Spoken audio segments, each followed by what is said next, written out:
What's up, guys? Welcome back to Tractor City. I'm Ashton Pierce. Today I'm an LS MT-232. We're gonna do a quick run around for your maintenance or your daily maintenance. In other words, I think you should do it every 8 to 10 hours, or my recommendation, I would do this every time before I go use the tractor. First thing we're gonna start out with is the hydraulic fluid or powertrain fluid. This fuel tank and checkpoint's gonna be right here. They paint the cap white for you. You just pull it out, and you just want to make sure it's in between those two lines there. Quick note to know, you want to make sure your loader's on the ground here. So you see how I kind of have it up in the air? Well, our readings can be off because now we have fluid inside these rams, and it's going to show lower on our reading in the back. So you want to make sure before you check that this loader is flat and flush on the ground. Jump into the oil. It's gonna be on the right hand side of this tractor. You'll notice right next to the oil filter, there's gonna be this pull knob that's yellow. You just slide it out, and then same deal there. You wanna check it, make sure it's in between your lines here.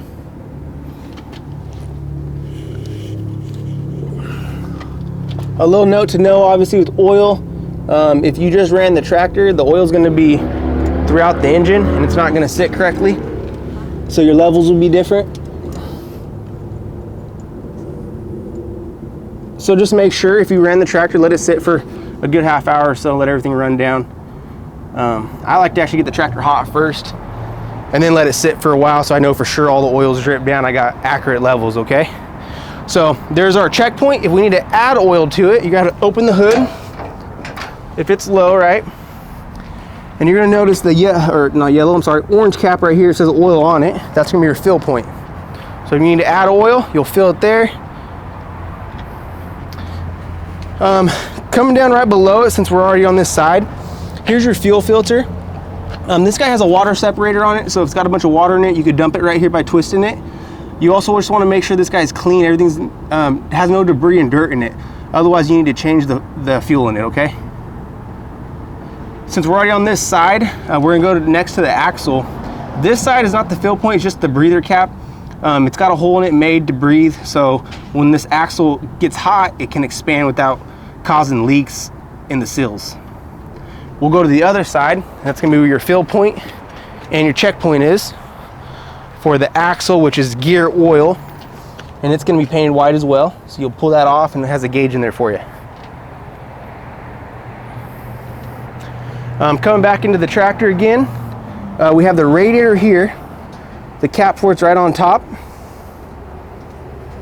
So we need to make sure levels are good here. You follow the hose down, it'll go over to that overflow tank. And on that overflow tank as well, it shows levels on there. You want to make sure it's in the correct spot. Since we're talking about the radiator, I'm gonna go right to the quick screen. Now we're gonna talk about airflow, right? So like your lungs of the tractor. Well, the radiator itself, you want to make sure is clear and clean, because when you're out doing field work, you're getting grass and debris inside here. It's gonna clog it up and start overheating it, right? Because what's the radiator for? It's to keep everything nice and cool. Well, they have a quick screen on here. It's got a little knob. And this is mainly for the field. So when you're field mowing, it starts to overheat, you can turn the tractor off, pull this off, clean it off, put it right back and go right back to work.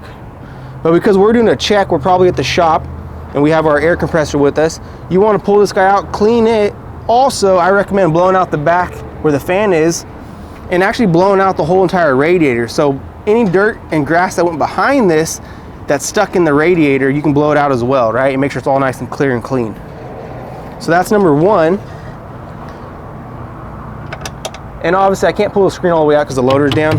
You want to have the loader up so I can slide it all the way up, but I'm getting stuck here to show you. Next is going to be the main air filter or the air cleaner, which is going to be right here. You also want to check this guy, right? Make sure everything's good there. And this thing just slides right out. You notice it's nice and white, clean, right? Brand new. If it gets brown and dusty and stuff, you could blow it out, inside out, make sure it's clean and reuse it. Obviously it starts getting black, I recommend changing this guy. Because this is, I mean, think about it, this is literally your lungs of the tractor. This is where everything breathes. So you want to make sure this is nice and clean, okay? All right, and I'll put this back on.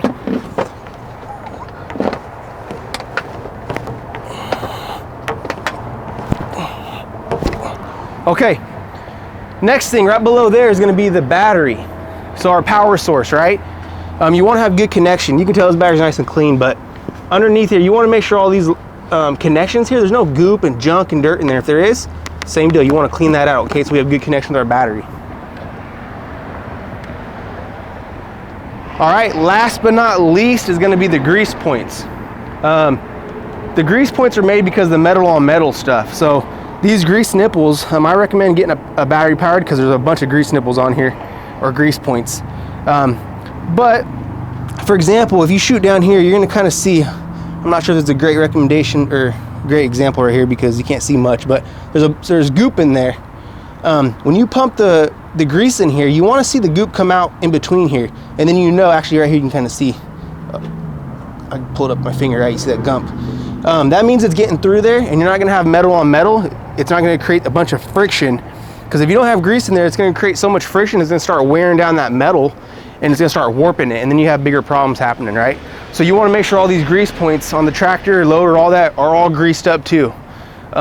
Once again, this isn't the maintenance, this is just the check, the stuff that you want to check before you go use the tractor. Like I said, every 8 to 10 hours, or my recommendation, I would do this before I use the tractor every single time. LS MT-232.